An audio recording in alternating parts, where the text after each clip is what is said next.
আসসালামু আলাইকুম। বাংলাদেশ বেতার গোপালগঞ্জ। খবর পড়ছি নাজমুল দারিয়া। জেলা তথ্য অফিস গোপালগঞ্জের আয়োজনে শিশু, কিশোর-কিশোরী ও নারী উন্নয়নে সচেতনতামূলক প্রচার কার্যক্রম শীর্ষক প্রকল্পের আওতায় এক বিশেষ উঠান বৈঠক অনুষ্ঠিত হয়েছে। গতকাল গোপালগঞ্জের টুঙ্গিপাড়স্থ কুশলী খান সাহেব উচ্চ বিদ্যালয় প্রাঙ্গণে এ সচেতনতামূলক সভা আয়োজিত হয়।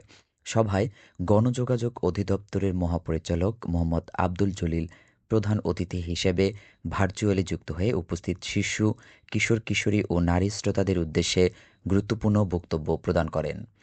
তিনি বলেন, উন্নত ও সমৃদ্ধ সমাজ গঠনে নারী ও শিশুর বিকাশ, স্বাস্থ্য সুরক্ষা ও অধিকার নিশ্চিত করা, তৃণমূল পর্যায়ে সামাজিক সচেতনতা বৃদ্ধির মাধ্যমে প্রতিটি পরিবারকে সুরক্ষিত রাখা এবং একটি মানবিক ও সাম্যভিত্তিক সমাজ নির্মাণে মা ও অভিভাবকদের দায়িত্ব অপরিসীম। জেলা তথ্য অফিসার মোহাম্মদ বেনজির আহমেদের সভাপতিত্বে কুশলী খান সাহেব উচ্চ বিদ্যালয়ের প্রধান শিক্ষকসহ বিদ্যালয়ের অন্যান্য শিক্ষক-শিক্ষিকাবৃন্দ উপস্থিত ছিলেন। উঠান বৈঠকে স্থানীয় প্রায় ১০০ জন নারী, কিশোর-কিশোরী ও শিশু স্বতঃস্ফূর্তভাবে অংশ নেন। নড়াইলের লোহাগড়ায় Prime Minister's Gold Cup football tournament ২০২৬ উপলক্ষে প্রস্তুতিমূলক সভা অনুষ্ঠিত হয়েছে। গতকাল সকালে উপজেলা পরিষদ মিলনায়তনে উপজেলা প্রশাসনের আয়োজনে এ প্রস্তুতিমূলক সভা অনুষ্ঠিত হয়। উপজেলা নির্বাহী কর্মকর্তা শাম্মী কায়সারের সভাপতিত্বে সভায় উপজেলা মাধ্যমিক শিক্ষা কর্মকর্তা মোহাম্মদ আনোয়ার হোসেন, লোহাগড়া সরকারি পাইলট উচ্চ বিদ্যালয়ের প্রধান শিক্ষক এস.এম. হায়াতুজ্জামান, উপজেলা বিএনপির সিনিয়র সহসভাপতি মোহাম্মদ হেমায়েত হোসেন, সাংগঠনিক সম্পাদক শিকদার শাহ আলম, পৌর বিএনপির সিনিয়র সহসভাপতি মোল্লা নজরুল ইসলাম ও যুগ্ম সাধারণ সম্পাদক শামসুল হক আজাদসহ সাংগঠনিক সম্পাদক এস.এম. সাইফুল্লাহ মামুন উপস্থিত ছিলেন। নৃত্য শুধু বিনোদনের জন্য নয়, হতে পারে সমাজ গড়ার একটি অন্যতম মাধ্যম। এই প্রতিপাদ্যকে ধারণ করে মাদারীপুরে ৩ দিনব্যাপী উচ্চতর কত্থক নৃত্য প্রশিক্ষণ কর্মশালার সমাপ্তি হয়েছে। স্থানীয় সাংস্কৃতিক সংগঠন সাপনিক নৃত্য বিকাশ এর উদ্যোগে আয়োজিত এ কর্মশালায় ধ্রুপদী কত্থক নৃত্যের বিভিন্ন কৌশল ও পরিবেশনা ভঙ্গি বিষয়ে প্রশিক্ষণ দেওয়া হয়। প্রশিক্ষক হিসেবে দায়িত্ব পালন করেন সংগঠনটির প্রতিষ্ঠাতা পরিচালক স্বপন মাহমুদ। গতকাল জেলা শিল্পকলা একাডেমির ২য় তলায় আয়োজিত সমাপনী অনুষ্ঠানে অংশগ্রহণকারী প্রশিক্ষণার্থীদের মধ্যে সনদপত্র বিতরণ করা হয়। ৩ দিনব্যাপী এ নিবিড় প্রশিক্ষণে ২০ জন ক্ষুদে নৃত্যশিল্পী অংশগ্রহণ করে। আয়োজকদের মতে শিশুদের মধ্যে নৃত্যচর্চার প্রসার, সাংস্কৃতিক বিকাশ এবং সৃজনশীল মনন গড়ে তোলার লক্ষ্যেই এ ধরনের প্রশিক্ষণ কর্মসূচির আয়োজন করা হয়েছে। শরীয়তপুরের ভেদরগঞ্জ উপজেলার পদ্মা নদীতে বিশেষ অভিযানে প্রায় ৬ লাখ টাকা মূল্যের ২২০টি নিষিদ্ধ চায়না দুয়ারি বা রিংজাল জব্দ করেছে উপজেলা মৎস্য বিভাগ।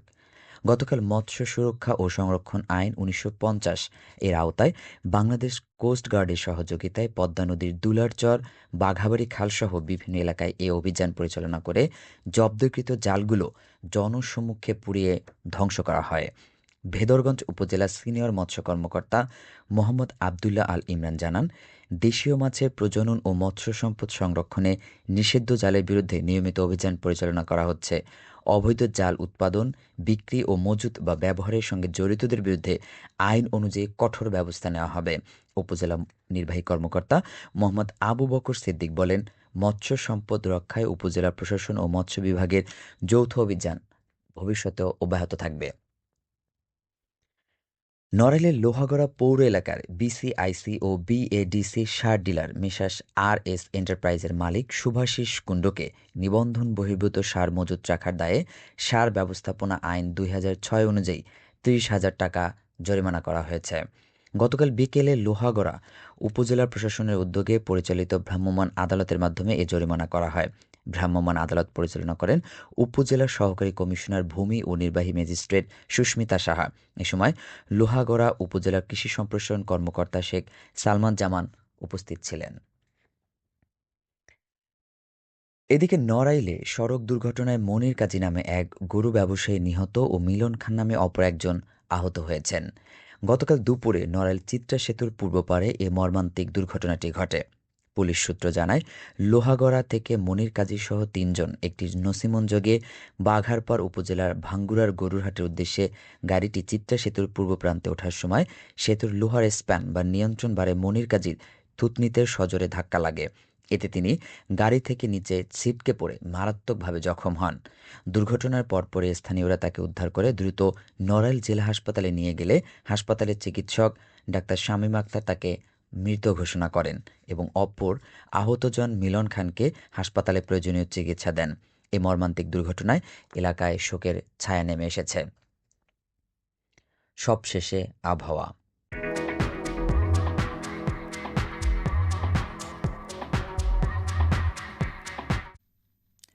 আজ বেলা ১টা পর্যন্ত দেশের অভ্যন্তরীণ নদীবন্দরসমূহের জন্য আবহাওয়ার পূর্বাভাসে বলা হয়েছে, খুলনা, বরিশাল, পটুয়াখালী, নোয়াখালী, কুমিল্লা, চট্টগ্রাম, কক্সবাজার, ময়মনসিংহ এবং সিলেট অঞ্চলের উপর দিয়ে দক্ষিণ অথবা দক্ষিণ-পূর্ব দিক থেকে ঘন্টায় ৪৫ থেকে ৬০ কিলোমিটার বেগে অস্থায়ীভাবে দমকা অথবা ঝোড়ো হাওয়া সহ বৃষ্টি অথবা বজ্রবৃষ্টি হতে পারে। এসব এলাকার নদীবন্দরসমূহকে ১ নম্বর সতর্ক সংকেত দেখাতে বলা হয়েছে। খবর শেষ হলো।